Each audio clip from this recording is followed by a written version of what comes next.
Thank you. Hi, I'm Neil. I work on the Created Gifts team. It's my absolute pleasure this morning to introduce Yannina to you. Yannina heads up an organisation in Peru called Manos Amigas, and they're one of our created trading partners. And all of our products currently coming out of Peru come from Manos Amigas. And this really is a truly flying visit for Yannina. She came in from Peru to the Netherlands to visit her husband, who's receiving medical care there, flew on to Belfast to speak at a couple of churches and a prayer group, then into here, passing through on our way to Heathrow to go to Germany, where there's a big trade fair where we're helping to sponsor her presence there to show her products to mainstream buyers. It's where all the main retailers go to look for their stuff for the next coming season. So she's leaving here at 10:15 to go to Heathrow, so we've got like 20 minutes to get Yannina's story. So Yannina, would you come up? Sometimes working for Tearfund, we can get overtaken by the pressures, by the spreadsheets, by the reports, by all the stuff. And we just wanted to grab this like 20 minutes for Yannina to share a bit of her story and a bit of her heart to re-inspire you about what it's all about. So Yannina, do. Thanks. Buenos dias. Good morning.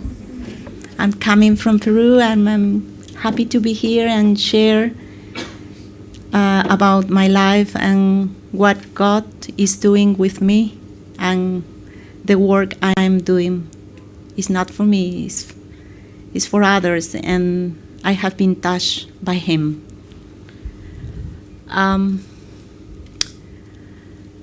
I grew up in a Christian family, and my father was a pastor of a church, and he died when I was 6 years old. And so my mother was father and mother for me, and I have one brother. And what I remember is that she sat down on the table and said, "How many hands do you have?" And I said, "I have 2," and my brother said 2, and she said 2. So we have 6 hands, and we have to work together. And since that time, I remember my mother was working a lot to give us education. And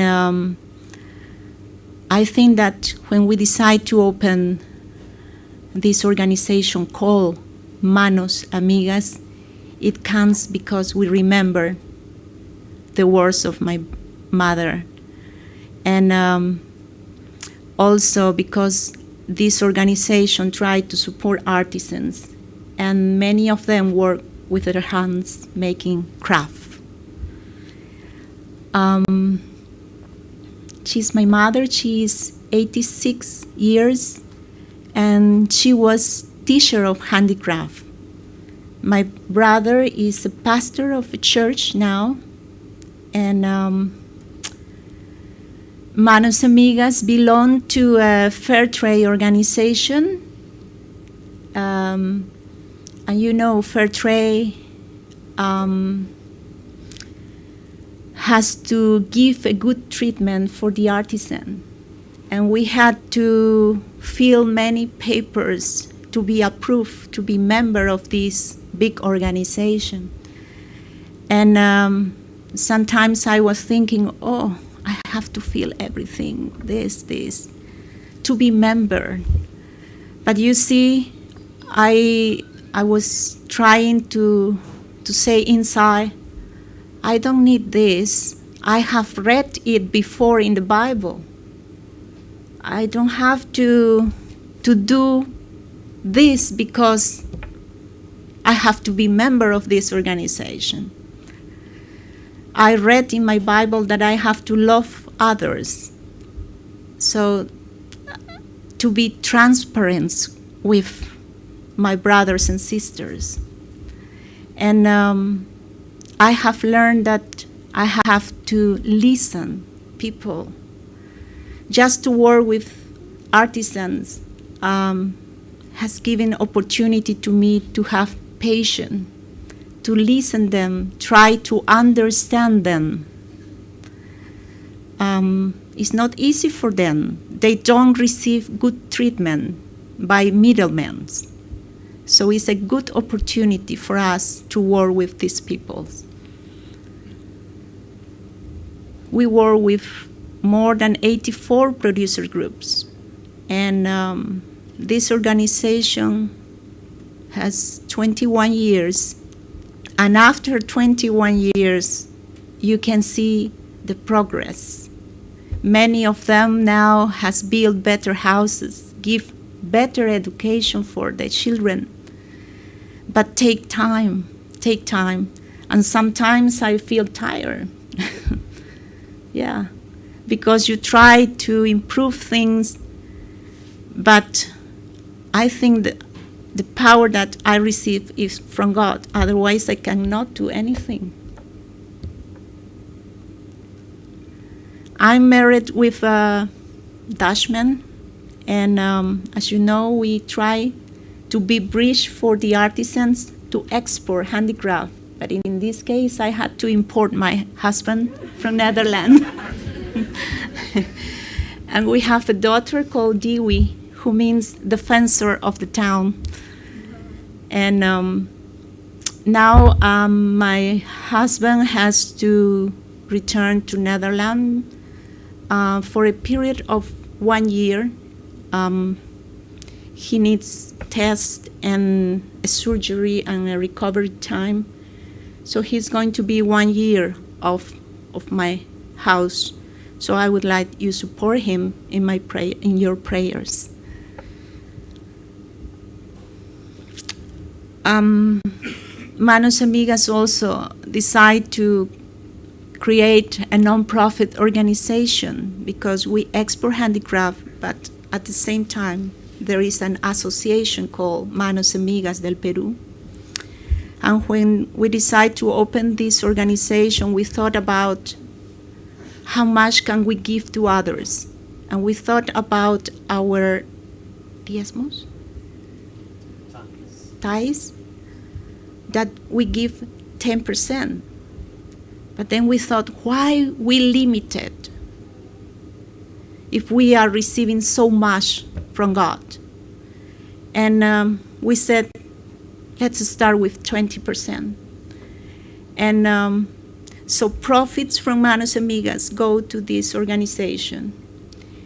And we try to support education, sometimes disasters, earthquake.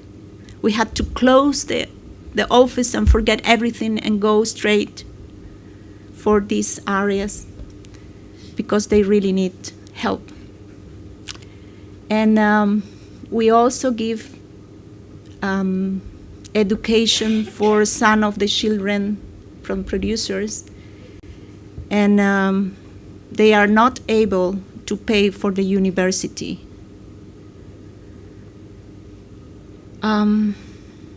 Just 1 year before we start Manos Amigas, the church received a support from Netherlands, and they received 2 sacks of oat milk.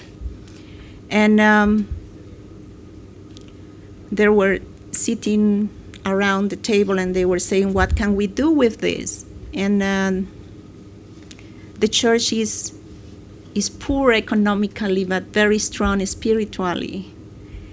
And they said, well, I can bring milk. And then another hand said, I can bring another milk. And then they start preparing breakfast for kids. But after a year, they cannot continue doing. So Manos Amigas start. And then we thought, oh, this is a good opportunity to give these 20% profits to this feeding program. So we start supporting the feeding program. And this is the best breakfast that they receive during the whole week. And you see, to go to the feeding program means that I have to wake up the same time that I always wake up during the week, 5 o'clock in the morning, and arrive maybe 6:30 at church, because there is a group preparing the oatmeal in a very big pots. And I'm really, sometimes I'm very tired. And I don't want to go. I don't want to go. But then I said, no, I have to take time because you give me everything. And then I go out, and just when I arrive, I see children coming to me and giving hugs and smiles. And then I say, I'm sorry, God. I really want to continue working for you. God is looking for busy persons. You can give time for Him and for others. I know that because I passed this. And just behind the children, there are families that they don't know about Jesus. They are very poor, and they really need that you talk about the love of Jesus, because they have parents, they have mothers in prostitution, alcohol, drugs. And we feel that the children are not the future. They are now. We have to work with them now. But you have to pay a price. And you can do it. And please don't lose your first love. This is very important.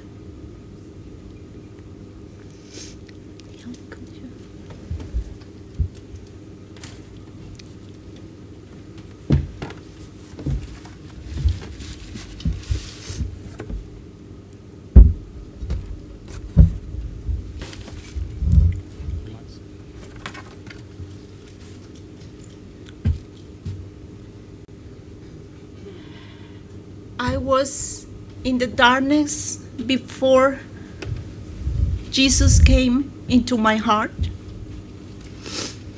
But one day He changed my life, and He turned the darkness in light.